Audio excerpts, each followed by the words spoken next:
Muy buenas tardes. Vamos a dar inicio a la presente sesión, coordinada de manera síncrona en esta asignatura de Derecho de los Hidrocarburos. Dando continuidad a lo que ya habíamos iniciado, pues estamos hoy acá en esta sesión coordinada a los efectos de que continuamos en este desarrollo de esta interesante materia, la cual, pues bueno, ya como habíamos observado en anterior oportunidades, pues hablamos un poco allí de lo que es esa parte introductoria, ¿sí? Em, Vamos hoy a continuar un poco hablando de lo que es lo referido a de dónde emana, ¿sí? Esas fuentes, de dónde brota o emana eh, el derecho y llevándolo un poco a esta materia distinta, especial, pues en el caso eh, del derecho de los hidrocarburos. Evidentemente, pues similar al derecho en general, pero pues vamos a ver que existen unas fuentes indirectas como la jurisprudencia, la doctrina, analogía o principios generales del derecho y otras que tienen un carácter por debajo de la ley, es decir, no tienen carácter sublegal, tales como algunos decretos, reglamentos, resoluciones y providencias administrativas. Ahora, hablando estrictamente ya de las fuentes de este derecho, pues vamos a conseguir en primera instancia lo que es la Constitución, ¿sí? Ahora, si vamos a considerar el tema de la Constitución derivado como un punto de vista formal, pues evidentemente vamos a conseguir en primera instancia lo que es la Constitución, Constitución Nacional o Constitución de cada uno de los estados, en las cuales pues es la norma suprema y evidentemente va a ser esa fuente de inspiración de todo el ordenamiento jurídico y evidentemente esta materia pues no va a escapar a ello. Y así, si lo queremos ver desde un punto de vista formal, con anterioridad, pues conseguimos que, que existe, como tal, existe en en la antigüedad, y desde un aspecto histórico, pues esa idea es muy antigua, la Constitución. Ya desde esos tiempos, pues Aristóteles, en su obra política, definía a la Constitución como el principio según el cual aparecen ordenadas las autoridades públicas y especialmente aquellas que están sobre las demás. Es esa autoridad que es soberana. Entonces añadía adicionalmente que la Constitución va a determinar la organización de la autoridad del Estado, también lo que es la división de los poderes del mismo y también lo que es la residencia de la soberanía. En fin, también de lo que es a toda la sociedad civil. A pesar de lo antiguo que pudiéramos ver o que puede ser de donde emana esta definición, pues podemos observar que todas las partes básicas se mantienen y pues fueron lo que dieron el sustento, lo que es hoy en día esos principios de la Constitución. Ahora, llevándolo un poco al plano nuestro, ¿sí? En el artículo 7 de la Constitución Nacional, Constitución de la República Bolivariana de Venezuela, esta nos va a definir que en el artículo 7 que la Constitución es la norma suprema, es el fundamento del ordenamiento jurídico. Todas las personas y los órganos que ejercen el poder público, pues tienen que estar sujetos a esta Constitución. Y así entonces, pues es la Carta Magna, la Carta Fundamental, que en sí es esa ley que está por encima de todo. Y entonces, así como lo vimos en la pirámide de Kelsen. Entonces, aquí se va a regular las bases fundamentales que da paso a las legislaciones y regulaciones desde el punto de vista jurídico y de toda esta materia de los derechos de los hidrocarburos. Así como también lo vimos que nos lo establece el artículo 12 de la Constitución, la cual pues hace que se desarrolle todo lo que es el ámbito de las disposiciones legales.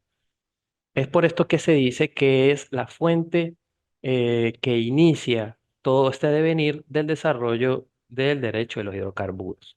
Ahora pasando un poco a esa otra fuente, a esta otra fuente formal del derecho, pues evidentemente vamos a conseguir la ley. Esta ley se la define como una norma jurídica que es dictada por el legislador, es decir, un precepto que es establecido por la autoridad competente, en donde que se manda o prohíbe algo en consonancia con la justicia. Y también, pues, evidentemente, para el bien de todos los ciudadanos o de los gobernados. Ahora sí, conjugamos un poco lo que son estos conceptos con lo establecido en la Constitución Nacional como norma suprema, pues vamos a ver que la Constitución de la República Bolivariana de Venezuela, en su artículo 202, nos va a establecer que la ley es el acto sancionado por la Asamblea Nacional como un cuerpo legislador, evidentemente, y estas leyes que reúnan sistemáticamente normas relativas a determinada materia, pues podrán denominarse códigos. Em, Ahora, evidentemente, hay unos tipos de leyes. Existen dos clasificaciones. En sentido formal, decimos que hay leyes orgánicas, leyes especiales y leyes ordinarias. Y en sentido material, lo que conseguimos, los decretos ley y los reglamentos, entre otros. Ahora, en sentido formal, ese primer tipo de ley, como esa, lo que hablamos de esas leyes orgánicas, y de esta la vamos a conseguir en el artículo 203 de la Constitución.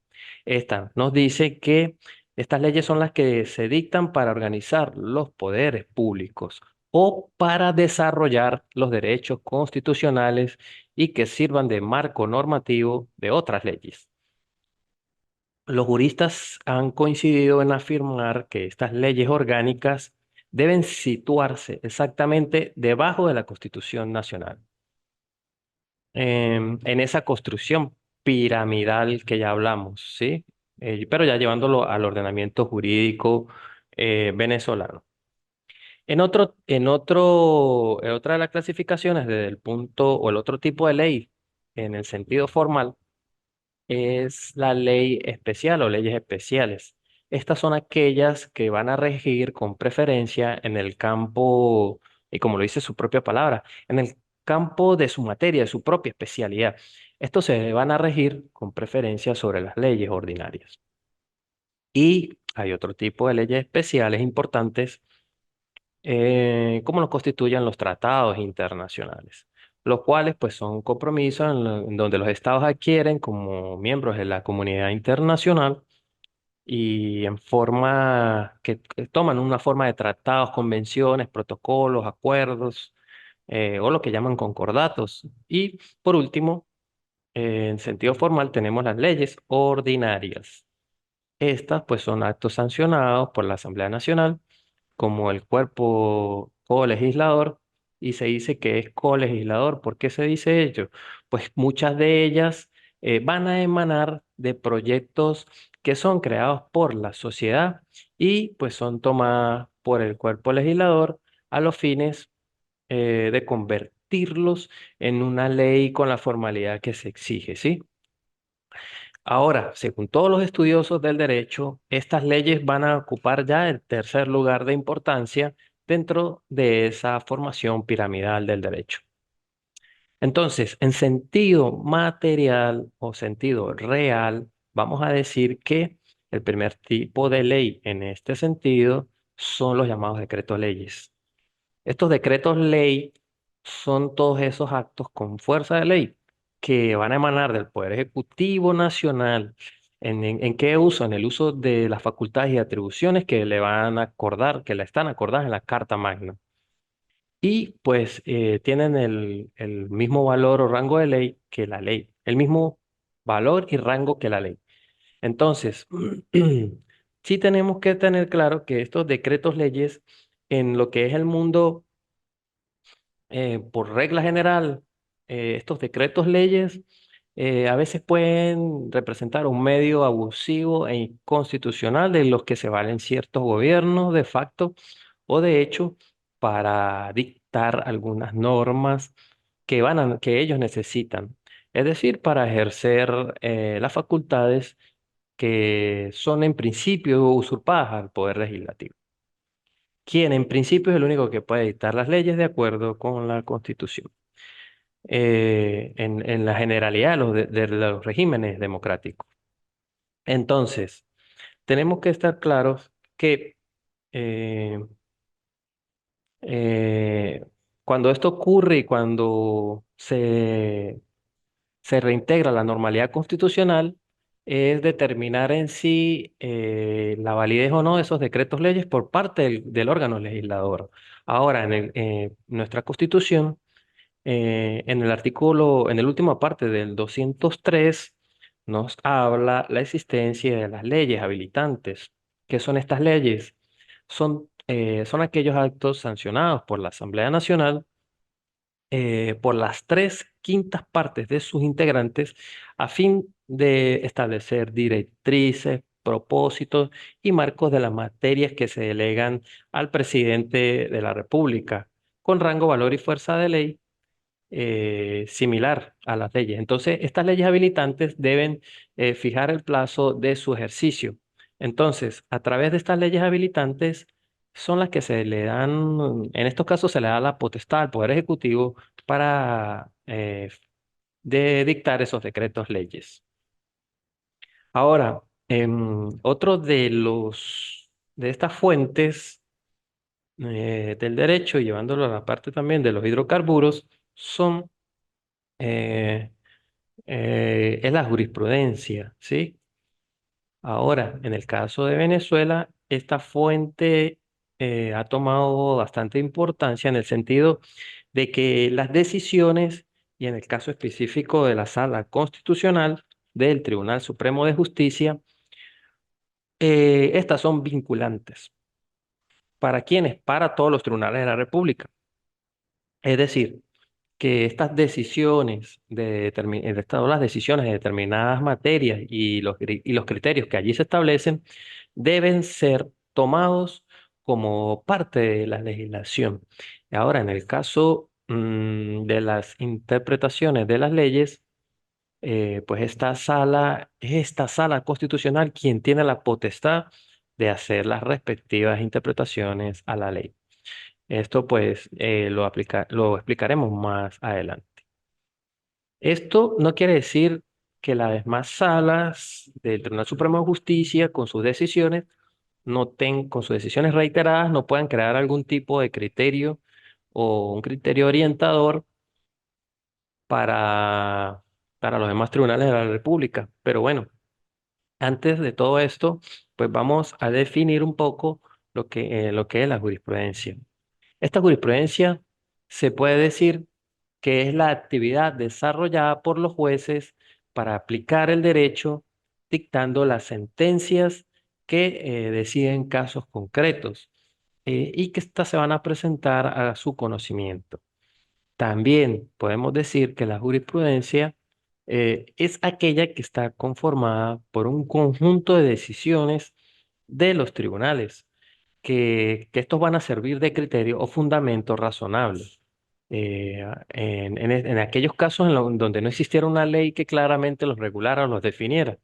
Por ejemplo, cuando se dice que un determinado fallo o decisión del tribunal creó un determinado criterio jurisprudencial. También pudiéramos definirla como el conjunto de fallos o sentencias que están firmes, que son uniformes y que están dictadas por los órganos jurisdiccionales del Estado. También pudiéramos entenderla como esas reiteradas interpretaciones que de las normas jurídicas hacen los tribunales de justicia en las respectivas resoluciones o decisiones o sentencias. También vamos a ver un pequeño caso práctico antes que todo. Una decisión del Tribunal Supremo de Justicia en su sala constitucional. Una sentencia del 7 de abril del 2015, sentencia número 423, en un caso en donde PDVSA Petróleo era una de las partes. Y entonces aquí vemos el caso de lo que son las prerrogativas y privilegios de ley que tiene la República. En estos casos, la sentencia reiterada de hace más de una década, pues el Tribunal Supremo de Justicia viene emitiendo una serie de decisiones y criterios jurisprudenciales en donde nos dice a quiénes se les debe aplicar esas prerrogativas y privilegios de ley que tiene la República. Y pues en este caso, esto siempre se ha aplicado por razones de interés público, ya que pues la República cuando es sujeto, está en un litigio, o sea, parte en un juicio, pues deben gozar de esos privilegios. Estos son privilegios y prerrogativas procesales que son de estricto orden público, por tanto son irrenunciables. Por esto deben ser aplicados por las autoridades judiciales en todos los procedimientos ordinarios y especiales en donde sea parte de la República. Entonces, en esta decisión, como en otras que se han dado, se va a observar que la sociedad mercantil PDVSA Petróleo S.A. es un ente descentralizado funcionalmente, pero con fines empresariales. Por ello se dice que es una empresa del Estado. Y pues al ser una empresa del Estado y al tener derechos, bienes o intereses que son patrimoniales, que son de la República, pues van a gozar de este privilegio y prerrogativas, los cuales pues han sido declarados por las reiteradas sentencias del Tribunal Supremo de Justicia. Estos privilegios y prerrogativas se van a manifestar principalmente de dos formas. En primer lugar, estos consisten en que toda sentencia definitiva que sea contraria a a la pretensión o defensa de la República, pues deben ser inmediatamente consultadas al Tribunal Superior competente, así como lo dispone el artículo 72 de la Ley Orgánica de la Procuraduría General de la República. Esto trae como consecuencia que no aplica la confesión ficta o la admisión de los hechos en el caso en que esté inmiscuida la República o algunos de sus entes, quienes en caso de no asistir o no dar contestación a determinada pretensión, pues siempre van a quedar contradichas y van a pasar a un tribunal superior para que sean revisadas. Es decir, en el ejemplo, PDVSA Petróleo fue demandado por un trabajador, ¿sí? Trabajador petrolero. ¿Qué ocurre en esos casos? Supongamos que ya hay una demanda que va cursando, que está notificada PDVSA, que ya están las partes a derecho, solo esperando el lapso para que se dé la audiencia. Transcurrido el lapso que se da para la audiencia, si al momento de llevarse la misma, estar en el día hábil en el cual, según los lapsos, se debe llevar la audiencia, y por X o Y motivo PDVSA Petróleo no llegara, es decir, no asistiera ni por sí ni por medio de coapoderado o apoderado judicial alguno, pues entonces se entiende allí que estamos contradiciendo la demanda. Bueno, entonces esa es una de las prerrogativas o privilegios de ley que tiene en este caso la República y algunos de sus entes o empresas que, bueno, que tengan su aporte evidentemente en el Estado, pues se consideran bienes del Estado y como tal gozan de ella. Ahora, otra de las prerrogativas prerrogativas procesales que da la ley de la República y sus entes es que todos sus bienes no pueden ser objeto de medidas de embargo, bien sea preventivo o ejecutivo. ¿Con qué? Con algunas excepciones luego de cumplir con el procedimiento de ley. ¿Sí? Entonces, bueno, estas son dos de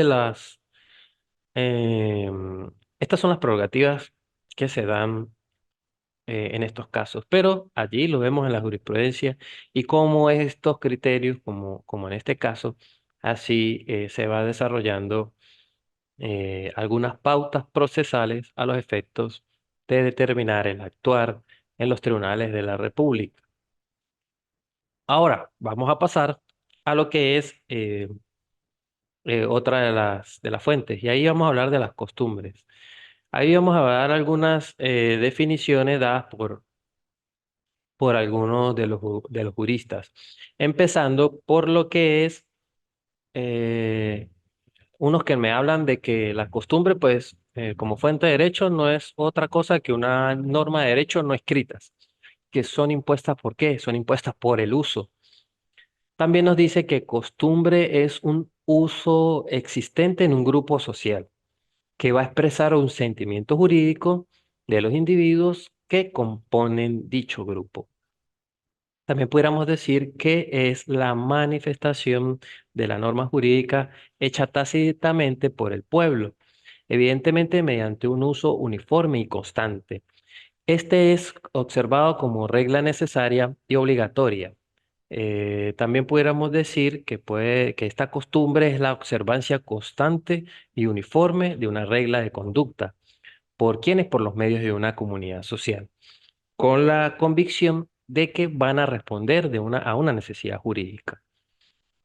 También pudiéramos decir que esa costumbre puede conceptuarse como la constante y reiterada repetición de una conducta social que es deseada y necesaria para el desarrollo de la sociedad.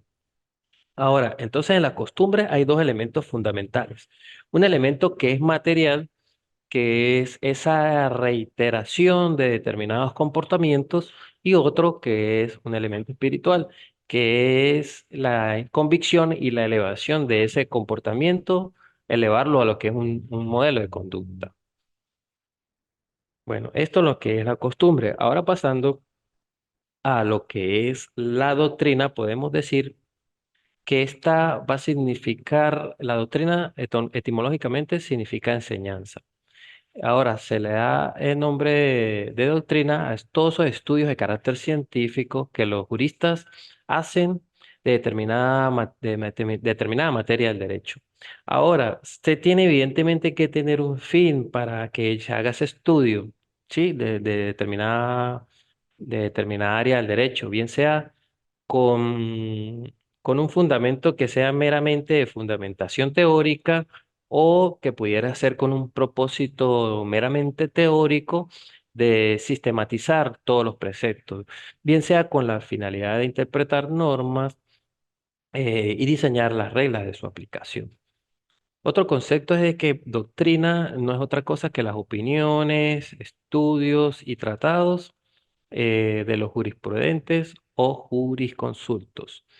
En estos casos no es en ningún caso es vinculante, puesto que se avanza a veces en alguna especulación o tiene a veces una base de sustento que es subjetivo.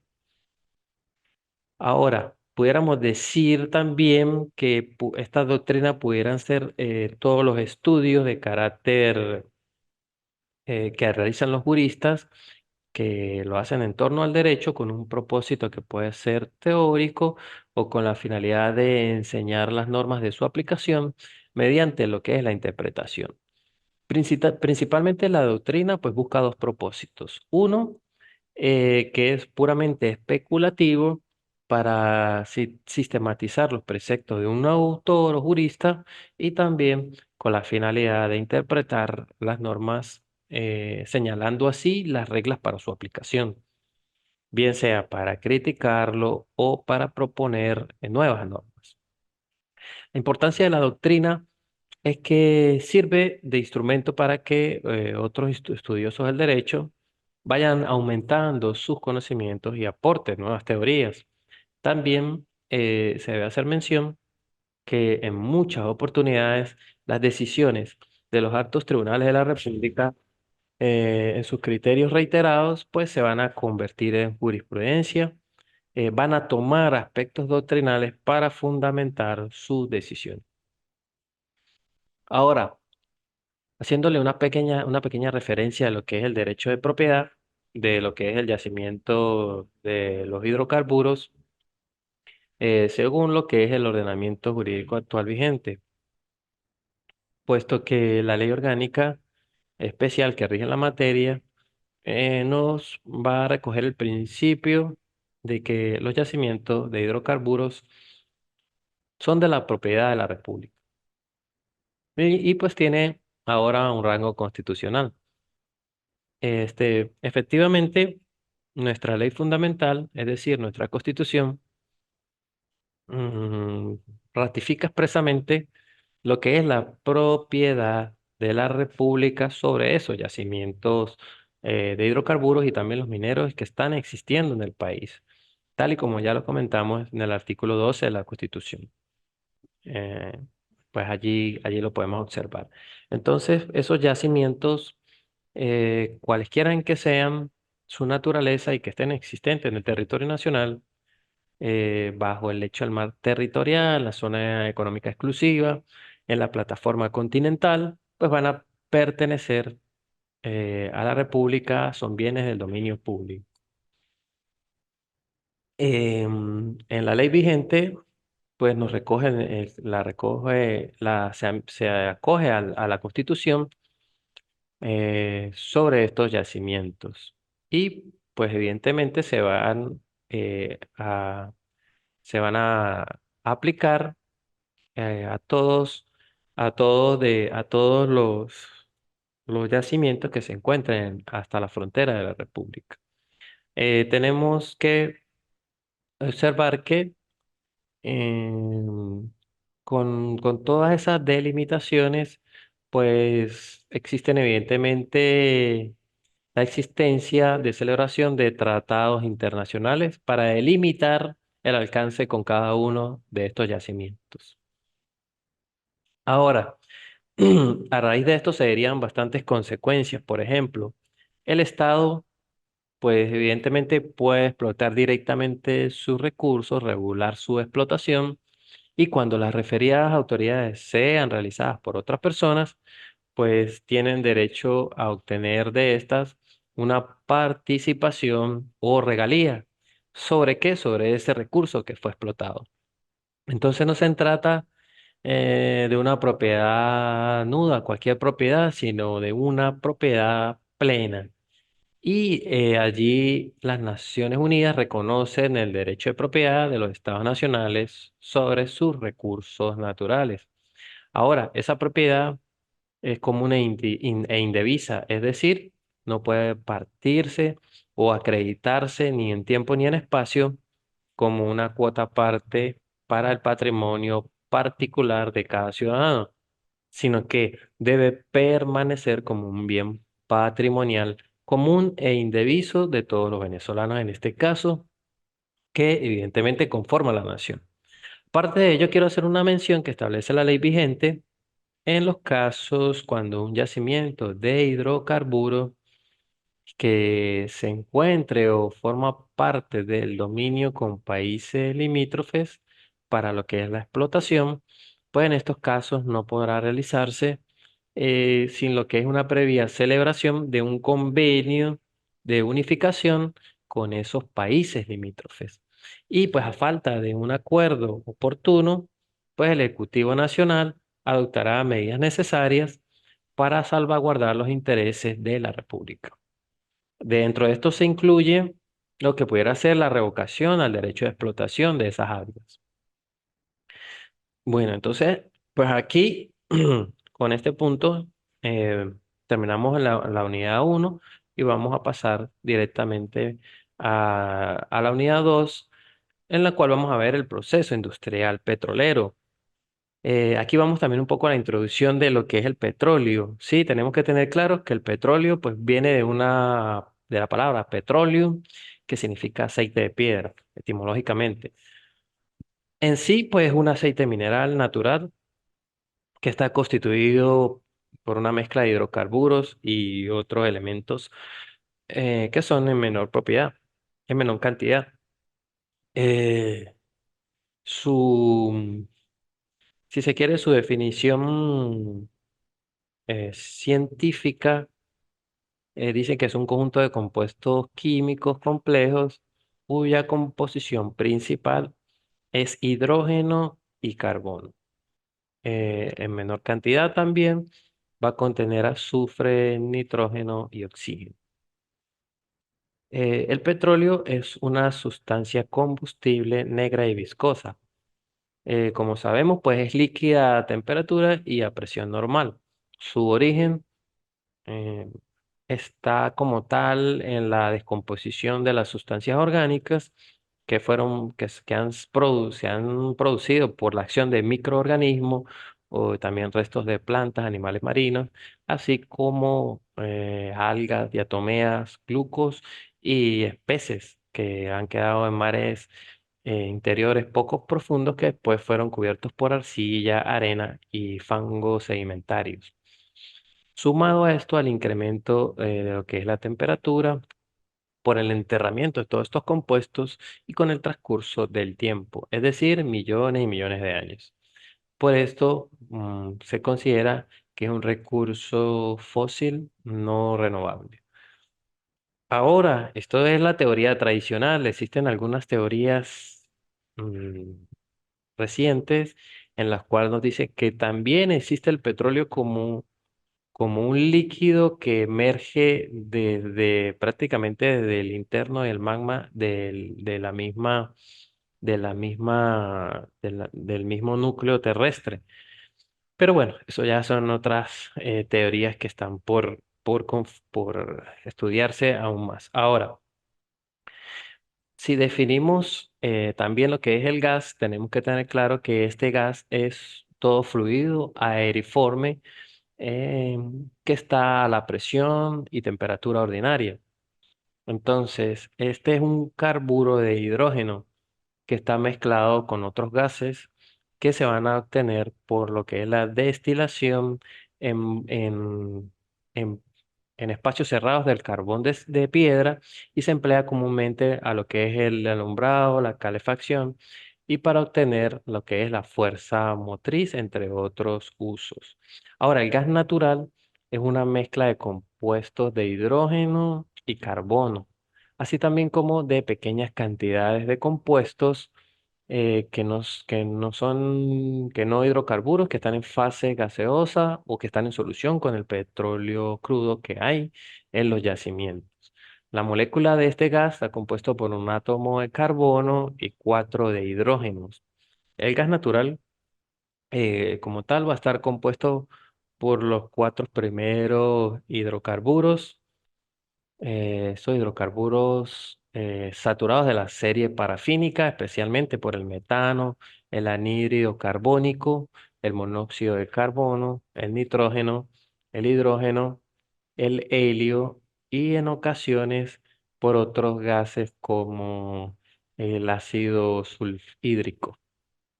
Ahora, para explotar los yacimientos subterráneos del gas natural es preciso perforar las capas superiores de la roca eh, y pues así pues permitir al gas precipitarse a gran velocidad a la superficie. La perforación de estos pozos es similar a lo de los pozos de petróleo y cabe destacar que en caso de escasez de la gasolina pudiera obtenerse por síntesis a partir del gas natural.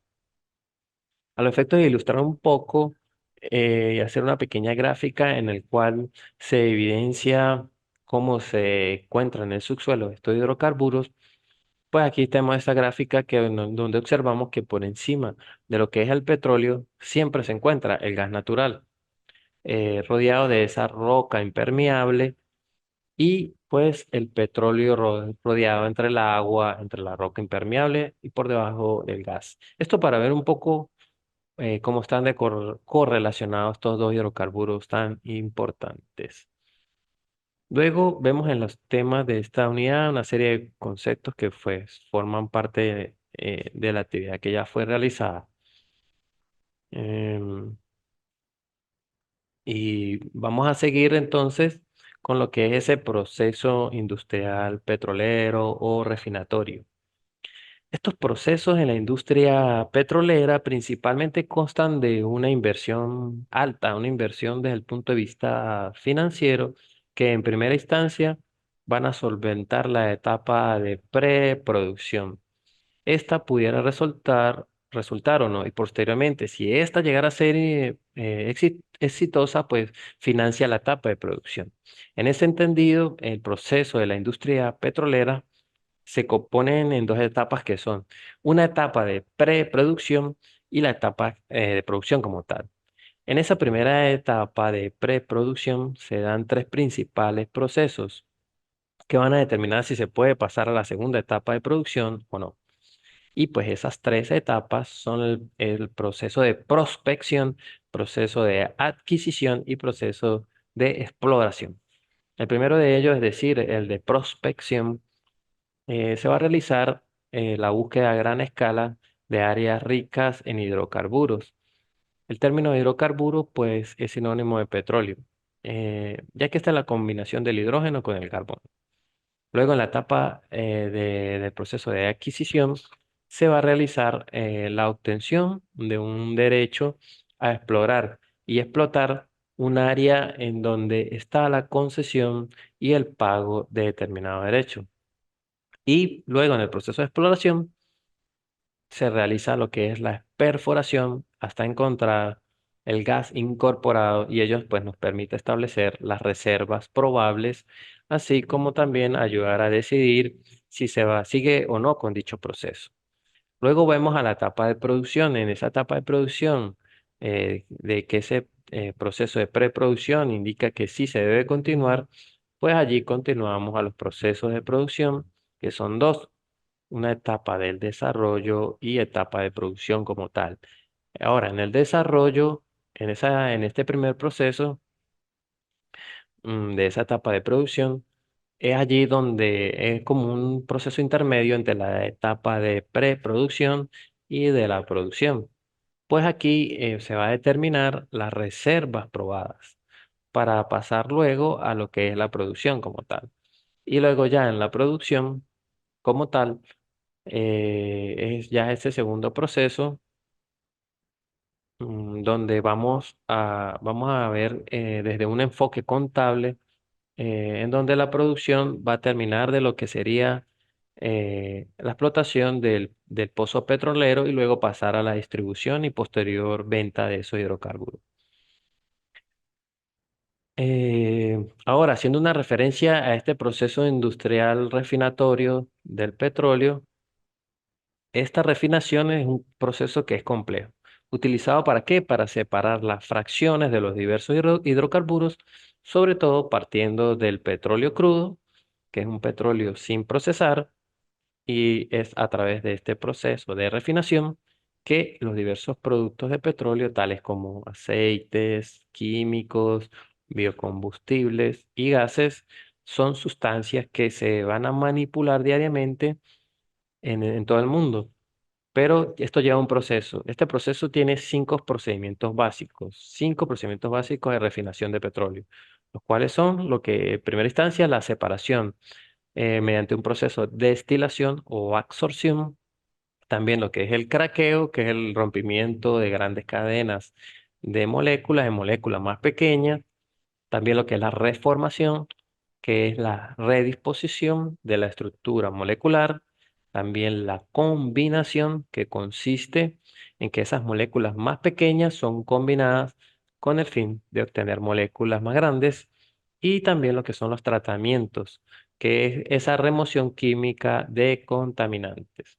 Ahora, a los efectos de ilustrar este proceso de refinación, vamos a encontrar esta gráfica en donde el petróleo crudo que se ve a mano izquierda va a ingresar a este proceso destilatorio debido a sometido a las diferencias de temperatura y a través de ese proceso de destilación fraccional, pues vemos que a medida de que se calienta y a determinadas temperaturas, pues teniendo la base como la parte de más temperatura, eh, a la parte alta, donde es la parte más fría, pues vamos obteniendo cada uno de los productos derivados de los hidrocarburos, específicamente del petróleo crudo. Bueno, así como para que tengamos una idea y así concluimos con la presente sesión. Ya saben que estoy a sus órdenes a través de los medios que contamos en la plataforma del Instituto de Estudios Superiores de Investigación y Posgrado. Por su atención, muchas gracias y nos vemos en la próxima oportunidad.